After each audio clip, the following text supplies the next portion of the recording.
కాడా ఈక్వినా సిండ్రోమ్ అంటే ఏంటి అనే దాని గురించి తెలుసుకుందాం. అందరికీ నమస్కారం, నేను మీ డాక్టర్ శ్రీరామ్. వెన్నెముకకు సంబంధించిన సమస్యల్లో ఎమర్జెన్సీ అది అతి త్వరగా ట్రీట్మెంట్ చేయాల్సిన సమస్య ఏదైనా ఉందంటే అది కాడా ఈక్వినా సిండ్రోమ్. ఈ సమస్య లక్షణాలు కనుక గమనించినట్టయితే రోగికి విపరీతమైన నడుము నొప్పితో పాటు రెండు కాళ్ళల్లో విపరీతమైన ఎలక్ట్రిక్ షాక్ లైక్ పెయిన్ రావడం, దాంతో పాటుగా తిమ్మిర్లు, దాంతో పాటుగా పాదాలు కదిలించడానికి ఇబ్బంది ఉండడం, దీంతో పాటుగా ప్రధానంగా పిరుదుల దగ్గర విపరీతమైన తిమ్మిరి ఉండడం, ఏం పట్టుకున్నా తెలియకపోవడం, మోషన్ పోయే ఏరియాలో ఎటువంటి స్పర్శ లేకపోవడం, దాంతో పాటుగా ప్రధానమైన లక్షణం వచ్చేసి యూరిన్ అసలు రాకపోవడం లేదా వచ్చినా కూడా కంట్రోల్ లేకపోవడం అన్నది గమనిస్తూ ఉంటాం. ఈ సమస్యకు గల ప్రధానమైన కారణాలు మనం చూసినట్టయితే లోవర్ బ్యాక్లో డిస్క్ హెర్నియేషన్ అంటారు. ఏదైనా ఈ డిస్క్ సంబంధించిన సమస్యలు వచ్చినప్పుడు రావచ్చు.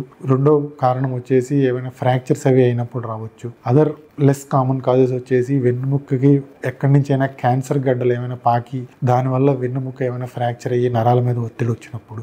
కొంచెం రేర్ కాజెస్ వచ్చేసి కొంతమందిలో రక్తం పలచబడే మందులు వాడుతూ ఉంటారు. వాళ్ళల్లో ఏమైనా స్పాంటేనియస్గా ఈ ఎపిడ్యూరల్ ఈ నరాల చుట్టూ ఉండే రక్తనాళాల నుంచి బ్లీడింగ్ అవ్వడం వల్ల కూడా ఈ సమస్యకి దారి తీయవచ్చు.